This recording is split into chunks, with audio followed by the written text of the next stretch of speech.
ጤና ይስጥልኝ። የእንግሊዝ ፕሪሚየር ሊግ እንዲሁም ሌሎች የአውሮፓ ሊጎች ከኢንተርናሽናል ብሬክ በኋላ በዚህ ሳምንት የሚመለሱ ይሆናል ማለት ነው። ፕሪሚየር ሊጉ በ12ኛ መርሃ ግብር ነው የሚመለሰው።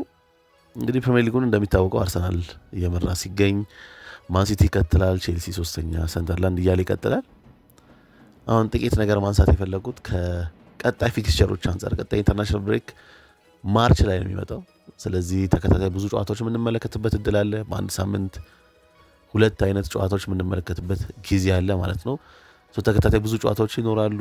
በኋላ ላይ ኤፍ ኤ ካፕም ይመለሳል። የሊግ ካፕ፣ የጥሎ ማለፍ ጨዋታዎችም ይኖራሉ ማለት ነው። ብዙ ጨዋታዎች በተከታታይ የምንመለከትበት ጊዜ አለ።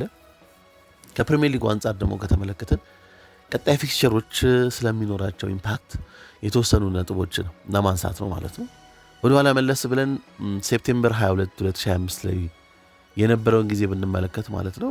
በዛን ወቅት ፕሪሚየር ሊጉ 5 ጨዋታዎችን አድርጎ ሊቨርፑል 100% ሪከርድ ይዞ የነበረበት 15 ነጥብ ይዞ በቀዳሚነት ቦታ ላይ ይገኝ የነበረበት ወቅት ነበረ። በዛን ወቅት የፊክስቸሮቹን ክብደት ዲፊካሊቲ ብንመለከት ማለት ነው ከሁሉም ከ20ዎቹ የፕሪሚየር ሊግ ቡድኖች ከበድ የሚል ፊክስቸር የነበረው በመጀመሪያዎቹ 5 ጨዋታዎች ወይም 6 ጨዋታዎች ማለት እንችላለን አርሰናል ነበረ። አርሰናል በዛ ጊዜ ውስጥ ማን ዩናይትድን፣ ሊቨርፑልን፣ ማን ሲቲን፣ ኒውካስልን ማለት ነው በ6 ጨዋታዎች ውስጥ አግኝቶ ነበር። በፕሪሚየር ሊጉ ከበድ ያለ ፊክስቸር የነበረው ቡድን አርሰናል ነው ማለት ነው። አጠቃላይ እንደ ኦፕታ ሬቲንግ መሰረት ወደ 93.2% የሚሆን ዲፊካሊቲ ነበረው ማለት ነው የመጀመሪያ 6 ጨዋታዎቹ ማለት ነው። ቀደም ብሎ ከበድ የሚሉ ጨዋታዎችን አድርጎ ነበር ማለት ነው። በአንጻራዊነት ሊቨርፑል ከአርሰናል ዝቅ ያለ ነገር ግን ያንን በጣም ቀላል የሚባል ፊክስቸር አልነበረው። የሊቨርፑል ከበድ ያለው ኦፍኮርስ ኒውካስል ነበረው፣ ከሜዳ ውጪ አርሰናል ነበረው። ከዛ በፊት በሜዳው ቦርንማውዝን ገጥሞ ነበር መጀመሪያ ላይ ማለት ነው። ወደ ኦፕታ 92.7 የሚሆን ዲፊካሊቲ ነበረው ማለት ነው። ነገር ግን የአርሰናል ከፕሪሚየር ሊግ ሁሉም ቡድኖች የመጀመሪያዎቹ 6 ጨዋታዎቹን ከክብደት አንጻር ካየ ነው ከበድ ያለ ፊክስቸር የነበረው አርሰናል ነው ማለት ነው። በዛን ወቅት ሽንፈት ያስተናገደበት ወቅት ነበረ። በሊቨርፑል ከሜዳ ውጭ ብቸኛው ሽንፈት እስካሁን በፕሪሚየር ሊጉ ያጋጠመው አርሰናል ከሜዳ ውጭ በሊቨርፑል የተሸነፈበት አጋጣሚ ነው። ሌሎች ጨዋታዎችን ኦፍኮርስ ሊድስን በሜዳው ሲገጥም በደንብ አሳማኝ ሁኔታ 5-0 ነበር አሸንፎ የነበረው። ከዛ በተረፈ ሌሎች ጨዋታዎችን አሸንፏል ማለት ነው። የተሻለ ቡድን ሆኖ ማለት ነው። ኦፍኮርስ የመጀመሪያው ጨዋታ ከዩናይትድ ጋር የነበረው ኦልድ ትራፎርድ ላይ አርሰናል ጥሩ አልነበረ። ያው ውጤቱን ግን አሸንፎ 3 ነጥብ ይዞ ነበር የወጣው። የመጀመሪያዎቹ 6 ፊክስቸር ካየ ነው የበለጠ ዲፊካሊቲው ሞሮፍ ወደ አርሰናል የሚያዘነብል ይሆናል። ሊቨርፑል በአንጻራዊነት ከአርሰናል የተሻለ ከበድ ያላለ ፊክስቸሮች ነበሩት። ያንንም እድል በጥሩ ሁኔታ ተጠቅመውበታል ማለት ይቻላል። ኦፍኮርስ የዛን ጊዜ አስተማማኝ አልነበረም ቡድኑ። እያሸነፈ በነበረበት ጊዜ በአብዛኛው ሌት ጎሎች በደንብ ይስተዋሉ ነበር። ቡድኑ ማጥቃቱ ላይም ስቲል ጊዜ እንደሚፈልግ ያስታውቅ ነበር። ከኋላ እጅጉን ተጋላጭ ነበር። በጣም ለትራንዚሽን ለካውንተር በጣም የሚጋለጥ ቡድን ነበር። እያሸነፈም ጥያቄ ይነሳበት የነበረ ቡድን ነበር ሊቨርፑል። ነገር ግን በዛን ወቅት የነበሩትን አጋጣሚዎች በተወሰነ መልክ ተጠቅሟል ብሎ መናገር ይቻላል ማለት ነው። ማንሲቲን ከተመለከትን በመጀመሪያዎቹ 6 ፊክስቸሮች ወቅት ማለት ነው ከበድ ያሉ ሊባሉ የነበሩት ጨዋታዎች ቶተናም፣ ማን ዩናይትድ እና አርሰናልን የገጠመበት ነው ማለት ነው። በስፐርስ እንግዲህ በሜዳው ሽንፈት አስተናግዶ ነበረ። ዩናይትድን አሸንፈው ከአርሰናል ጋር አቻ ወጥቶ ነበር ማለት ነው። ከዛ በተረፈ ከሜዳ ውጭ ወልቭስን አሸንፎ ነበር። ሌላ ሽንፈት ያስተናገደው ከቶተናም ጨዋታ በኋላ ደግሞ ከብራይተን ጋር ነበር ከሜዳ ውጭ ማለት ነው። ወደ ኦፕታ ገለጻ ከሆነ ወደ 91.1% የሚሆን ክብደት ነበር የመጀመሪያዎቹ 6 ጨዋታዎች ማለት ነው። ከአርሰናልም ከሊቨርፑልም አነስ የሚል ወይ ደግሞ በክብደት ደረጃው ዝቅ የሚል ነበር ፊክስቸሮቹ ማለት የመጀመሪያዎቹ 6 ጨዋታዎች ፊክስቸሮች ማለት ነው። ይሄ ከሆነ በኋላ ሊቨርፑል ተከታታይ 5 ጨዋታዎችን በማሸነፍ በ100% ሪከርድ ሊጉን እየመራ ነበረ ማለት ነው። አርሰናል በ5 ነጥብ ልዩነትም ነበረው በዛን ወቅት። ከዛ በመቀጠል የነበሩት 5 ፊክስቸሮች ደግሞ ከተመለከትን አርሰናል የመጀመሪያዎቹ 6 ፊክስቸሮች ከፕሪሚየር ሊግ ቡድኖች ከበድ ያለ ግጥም የነበረው እሱ ነው ብለናል። ቀጣይ የነበሩት 5 ጨዋታዎች ላይ ደግሞ ከተመለከትን አርሰናል ከሁሉም የፕሪሚየር ሊግ ቡድኖች ቀለል ያለ ፊክስቸር የነበረው ቡድን አርሰናል ነው ማለት ነው። በቀጣይ 5 ጨዋታዎች ላይ የነበሩት ዌስትሃም፣ ፉልሃም፣ ክሪስታል ፓላስ፣ በርንሌይ እና ሰንደርላንድ ነበሩ ማለት ነው። መጨረሻ ላይ ያደረገው ጨዋታ በእነዚህ ጨዋታዎች ላይ አብዛኛው ሜቢ ከሰንደርላንድ ጋር አቻ ከመውጣቱ ባለፈ ማለት ነው ድሎችን ማስመዝገብ ችሎ የነበረው አርሰናል በአግባቡ ጊዜውን በደንብ የተጠቀመበት ነው ማለት ነው። ፊክስቸሮቹ በደንብ በአንጻራዊነት ቀለል ባሉ ጊዜ ውጤቶችንም በአግባቡ ማስመዝገብ ችሏል። አርሰናል ደግሞ እነዚህን ውጤቶች ሲያስመዘግብ የበለጠ አስተማማኝ ቡድን መስሎ ነው ይሄን እያደረገ ያለው። ሊቨርፑል ውጤቶችን ባስመዘገበበት ወቅት እንደነበረው እርግጠኛ ያለመሆን አስተማማኝ ያለመሆን ሳይሆን የበለጠ አስተማማኝ የሆነ ቡድን ሆኖ ነበር የተመለከትነው። አክቹዋሊ አርሰናል በዚህ ሲዝን ብቻ ሳይሆን ያለፈውም ሲዝን ላይ ሜቢ ወደ ኋላም የነበሩ ሲዝኖች ላይ አንደኛው ሲዝን ሻምፒዮን ቢሆን አይ ቲንክ አይገባውም ብሎ የሚናገር ያለ አይመስለኝም። ምክንያቱም ያለፉት 3 ከጨመረው 4 ሲዝኖች ውስጥ ምናልባት ምርጡ ቡድን ተብሎ ሊጠቀስ ይችላል። ዋንጫ ባይበላም ማለት ነው፣ በብዙ መልኩ ማለት ነው። ታክቲካሊ ሞር ኮምፕሊት የነበረው ቡድን ብሎ መናገር ይቻላል። በተለይ ከ2023/24 ጀምሮ የበለጠ ቡድኑ ማቹር ባረገበት አጋጣሚ 2023/24 አሁንም የያዝነው ሲዝን ጨምሮ ማለት ነው 2022/23 ሞሮፍ ከማጥቃት አንጻር የበለጠ ሞር ኤክሳይትመንት ያለው ቡድን ነበር። እኔም ብዙ ደጋግሜ የምጠቅሰው ሲዝን ነው ማለት ነው። ሞር ኤክሳይትመንት ያለው የበለጠ ተገማች ያልሆነው ማለት ነው ቡድኑ ሞር ባላንስድ የሆነው ማጥቃቱ ማለት ነው ሞር ፕሮአክቲቭ የበለጠ የነበረበት የተወሰነ መልክ ከዛ በኋላ የምናየውን ጥንቃቄ ያን ያህል ብዙ ማናስተውልበት አይነት ሲዝን ነበር 2022/23 ማለት ነው። እንደ ከማጥቃቱ አንጻር ምርጡ የነበረው ቡድን 2022/23 ነው። ነገር ግን የበለጠ አስተማማኝነትን እየጨመረ የመጣው ግን ከ2023/24 በኋላ ነውና ከዛ በኋላ የነበሩ ሲዝኖች ላይ አርሰናል ምናልባት የፕሪሚየር ሊጉ ምርጥ ቡድን ነው ቢባል ስህተት ይሆናል ብዬ አላስብም፣ ታይቱልን ባያሸንፍም ማለት ነው። አሁንም አስተማማኝነት ይስተዋልበታል። አርሰናል ድሎችን ማስመዘገበበት ጊዜያቶች የበለጠ አስተማማኝ ነው። ከምን ጊዜውም ደግሞ በተሻለ ሁኔታ የቡድን ጥልቀቱን ጨምሮ ነው የመጣው ማለት ነው። ስለዚህ ሲያሸንፍ የሆነ ቦታ እየሄደ እንደሆነ መልእክት እያስተላለፈ ነው ብዬ አስባለሁ። ሊቨርፑል ግን እንደዚህ አይነት ስሜት አልነበረም። የሆነ ወቅት ላይ ነጥብ ሊጥል እንደሚችል እየተመለከትን ነበር፣ እነዛን ድሎች ኢቭን በሚያስመዘግብበት ጊዜ ማለት ነው። አርሰናል በአንጻራዊነት ከሌሎቹ አንጻር ዝቅ ያለ ሊባል የሚችል የተጋጣሚዎች በነበሩበት ፊክስቸሮች ላይ ማለት ነው ድሎችን ማስመዝገብ ችሏል፣ ከሰንደርላንድ ጨዋታ ውጪ ማለት ነው።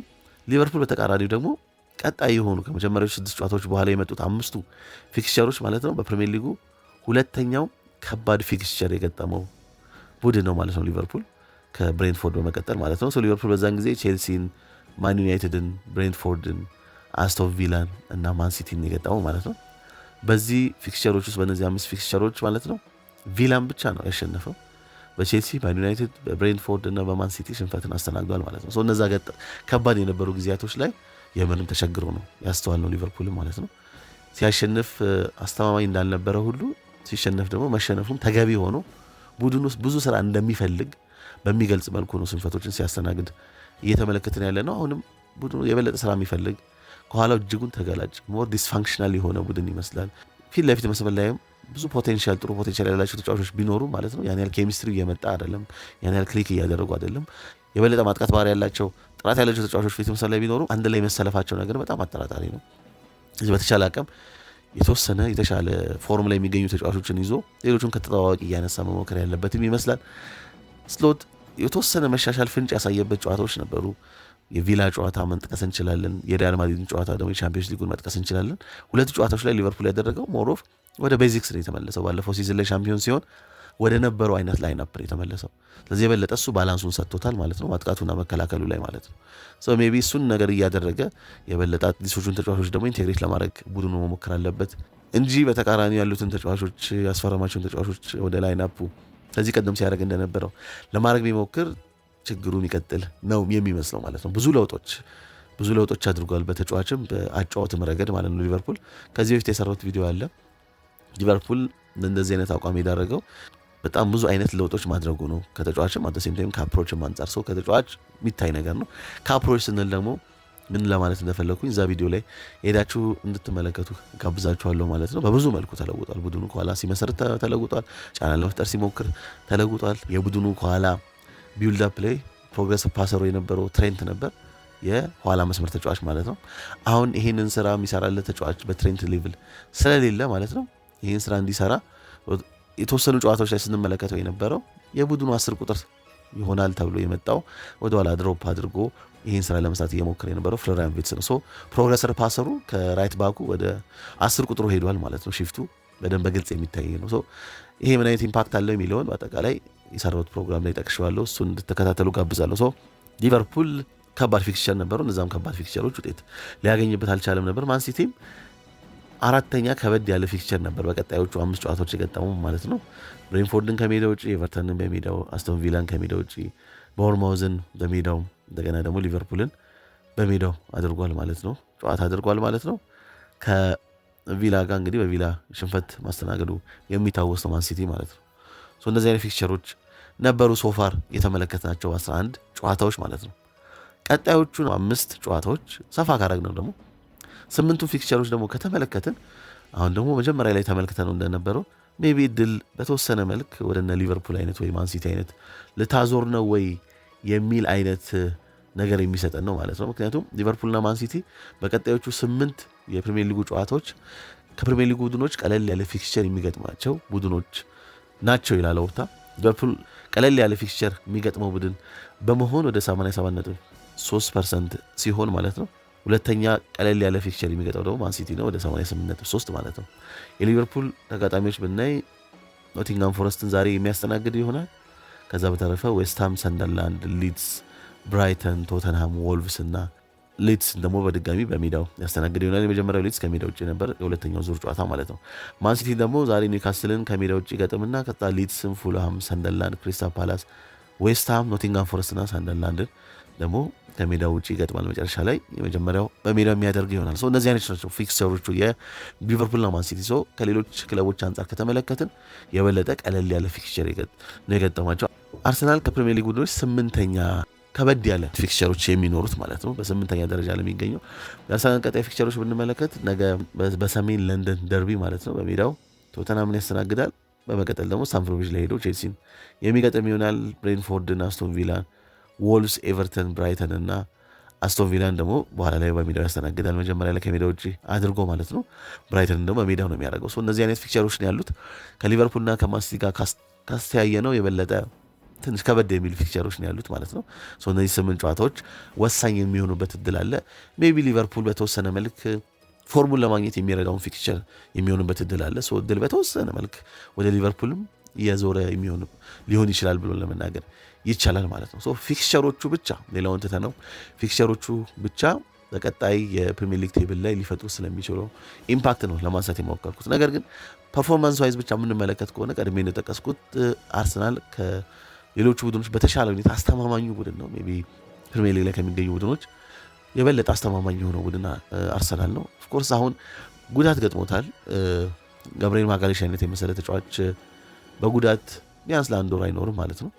ይሄ ደግሞ ትልቅ ኢምፓክት ይኖራል መከላከሉ ላይ። ማደሴም ታይም አርሰናል እንግዲህ ካስቆጠራቸው ግቦች ከግማሽ በላይ የሚሆነውን ከቆመ ኳስ ነው ያስቆጠረው። ለዚህ ደግሞ ትልቅ አስተዋጽኦ የሚያደርገው እንደ ገብርኤል ማጋሌሽ አይነት ተጫዋች ነው ማለት ነው። የማግባት አማራጩን የበለጠ ከቆመ ኳስ ይልቅ ከክፍት ጨዋታ ለማስቆጠር የሚችልበትን እድሎች መፍጠር ካልቻለ የሚቸገርበት እድል ይኖራል ማለት ነው። ከዛ በተጨማሪ ደግሞ መከላከሉ ላይ ቦክሱን በአግባቡ ከመከላከል አንጻር ሞሮፍ ለሚገጥሙ ደግሞ ፊዚካሊቲ አጸፋ ለመመለስ እንደ ገብርኤል ማጋሌሽ አይነት ሴንተር ባክ ማጣቱ እጅጉን ነው ሊጎዳው የሚችለው ማለት ነው። የእሱ አለመኖር ያው ከሌላ ጊዜ አንጻር ከተመለከት ነው ቡድኑ ተደጋግሞ እንደሚባለው ጥልቀቱን በደንብ ጨምሯል ማለት ነው። በዛ ቦታ ላይ ሊጫወቱ የሚችሉ ተጫዋቾች አሉ። አንደኛው እንግዲህ ፒየሮ ኢንካፒዬ ነው። ፒየሮ ኢንካፒዬ ሳውዝ አሜሪካን ነው እንግዲህ ኢኳዶራዊ እንደሆነ ይታወቃል። የዛ የሳውዝ አሜሪካ ታጋይነት ግሪት ያለው አይነት ተጫዋች ነው ማለት ነው። ያንን አይነት መንፈስ ምናልባት በጋብርኤል ማጋሌሽ ልክ ላይሆን ይችላል። ነገር ግን በተወሰነ መልክ ያንን ሊያመጣ የሚችልበት እድል አለ ብዬ አስባለሁ። ከዛ በተጨማሪ ደግሞ ኢንካፒዬ ሆነ ሜቢ ካላፊዮሪ ነው ያዘ ፉል ባክ ነው ሌፍት ፉል ባክ ሆኖ ሲሰለፍ ያስተዋለን የምንገኘው። ድንገት በዛ በሌፍት ሴንተር ባክ ቦታ ላይ የሚሰለፈበት እድል ካለ ሁለቱ ተጫዋቾች ከገብርኤል ማጋሌሽ በተሻለ ሊሰጡ የሚችሉት ቡድኑ በክፍት ጨዋታ የተሻለ ግብ ዕድሎችን ለመፍጠርና ግቦችን ለማስቆጠር ድል ሊፈጥሩለት ይችላሉ ማለት ነው። የቆመ ኳስ ላይ ያለውን ነገር ግን በገብርኤል ማጋሌሽ ምክንያት የሚያጡት ነገር ይኖራል ማለት ነው። አርሰናል ግን ማግኛ መንገዶቹን የበለጠ ማስፋት አለበት። በክፍት ጨዋታ ለማግኘት ግቦችን የበለጠ መሞከር ይጠበቅበታል ማለት ነው።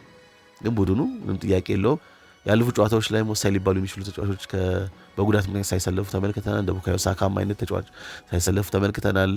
እንደ ማርቲን ኦዴጋርድ አይነት በተመሳሳይ በጉዳት እንግዲህ ለሳምንታት እየተሰለፈ አይደለም። ካይ ሃቨርትዝ በዚህ ሲዝን ኦልሞስት ምንም አልተጫወተም ማለት ይቻላል። እነዚህ አይነት ሁኔታዎች ኖረው ነገር ግን ቡድኑ አሁን በያዘው ጥልቀት ምክንያት ምንም ሳይቸገር ድሎችን እያስመዘገበ ይገኛል ማለት ነው። እነዛም በጥሩ ሁኔታ ሊተኩ የሚችሉ ተጫዋቾች ስብስብ ውስጥ አሉ ብሎ መናገር ይቻላል ማለት ነው። ይሄ አንደኛው ኢምፓክት ሊሆን ይችላል በአርሰናል ላይ አሁን ከገጠመው ጉዳት አንጻር። ፕላስ ደግሞ ቀጣይ ጨዋታዎች ከሌሎቹ የሜቢ ተፎካካሪ አሁን የቅርብ ተፎካካሪ የምንለው እንግዲህ በደረጃው ሰንጠረዡ ማን ሲቲ ነው። ከነዚህ አይነት ቡድኖች ከበድ ያለ ፊክስቸር ስላለው ቀጣይ 8 ጨዋታዎች ላይ እሱ የተወሰነ ኢምፓክት ሊኖረው ይችላል ብዬ አስባለሁ ማለት ነው።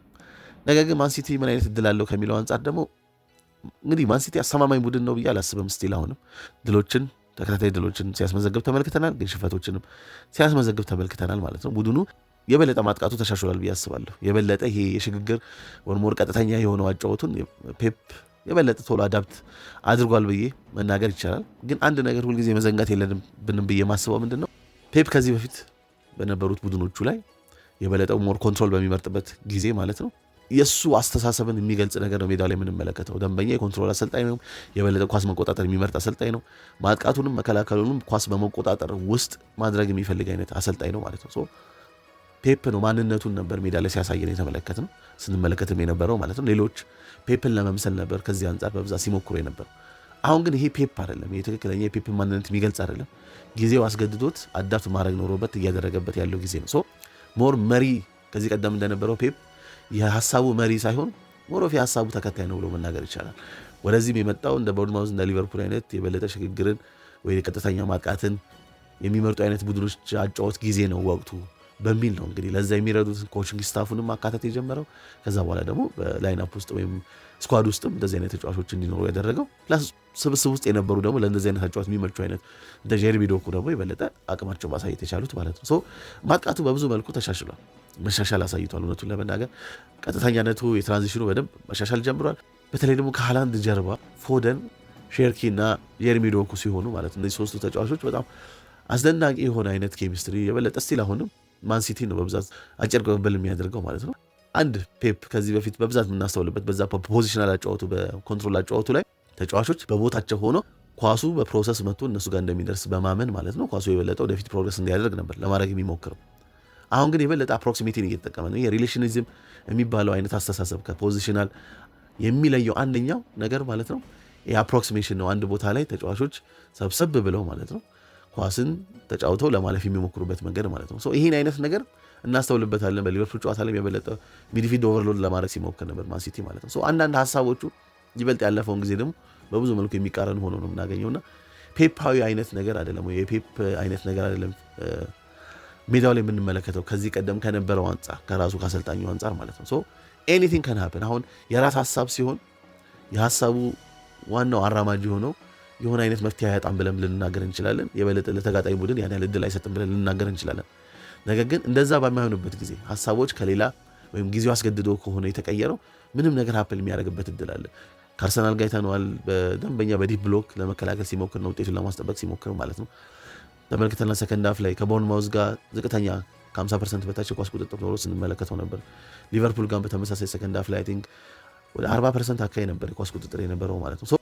በኳስ ቁጥጥር የበለጠ የምናየው ሚኒመም ከ60-65% በላይ ኳስን ሲቆጣጠር የምናየው በተለይ ደግሞ እንደ ሚድ ቴብል ቡድኖች ጋር ትላልቅ ቡድኖች ጋር የምናስተውልበት ቡድን በተቃራኒው ደግሞ ይህን ኳሱ ለተጋጣሚ ቡድን ትቶ ግን ጨዋታዎችን እያሸነፈ መሄዱ ማሸነፉ በራሱ ጥሩ ሆኖ ነገር ግን ይህ አይነት አጫወት ከዚህ ቀደም ፔፕ ላይ ከምናስተውለው ውጭ በመሆኑ ምንም ነገር ጨዋታዎች ላይ ሀፕል ሊያደርጉ ይችላሉ። አስተማማኝነትን መናገር አንችልም ማለት ነው። ቡድኑ የበለጠ ጫና ሲፈጥር በሃይ ብሎክ ለመጫወት ሲሞክርና የበለጠ ፕሬዠር ፈጥሮ ጫና ፈጥሮ ፕሬስ አድርጎ ኳስ ለመቀማት ሲሞክር ብዙ ጊዜ ጥሩ ነገር እናስተውላለን። ሚድ ብሎክ ፖዚሽን ላይ በሚሆንበት ጊዜ ግን ቡድኑ የበለጠ ክፍተት እንመለከትበታለን ማለት ነው። ከኳስ ውጭ ያለው ስቲል ስራ የሚፈልግ ነው። ቡድኑም ኦቨርኦል አስተማማኝነት ገና አናስተውልበትም ማለት ነው። ነገር ግን እንደዛም ቢሆንም ባለፈው ሲዝን ላይ ሊቨርፑል የሊጉ ሻምፒዮን ቢሆንም ለሊጉ ሻምፒዮን ለመሆኑ አንደኛ ትልቁ አስተዋጽኦ ያደረገው ሊቨርፑል ሞር ኮንሲስተንት ነበር ከሌሎች ቡድኖች አንጻር ጨዋታዎችን የሚያሸንፍበት መፍትሄ ነበረው አብዛኛው ጨዋታዎች ላይ ማለት ነው። ነገር ግን ታክቲካሊ ሞር ኮምፕሊት ከመሆን አስተማማኝ ከመሆን አንጻር ከሊቨርፑል ይልቅ አርሰናል የተሻለ አስተማማኝ የነበረ ቡድን ነው ብዬ አስባለሁ። አሁንም የምንመለከተው ማንሲቲ ላይ እንደዛ ይመስለኛል። ሞር አስተማማኝ ቡድን አይመስልም፣ ግን ውጤቶችን እያስመዘገበ ነው። ይሄን ደግሞ ኮንሲስተንትሊ ማድረግ የሚችልበት እድል ካለ ሊቨርፑል ባለፈው ሲዝን ኢምፐርፌክሽኒስት ነበር።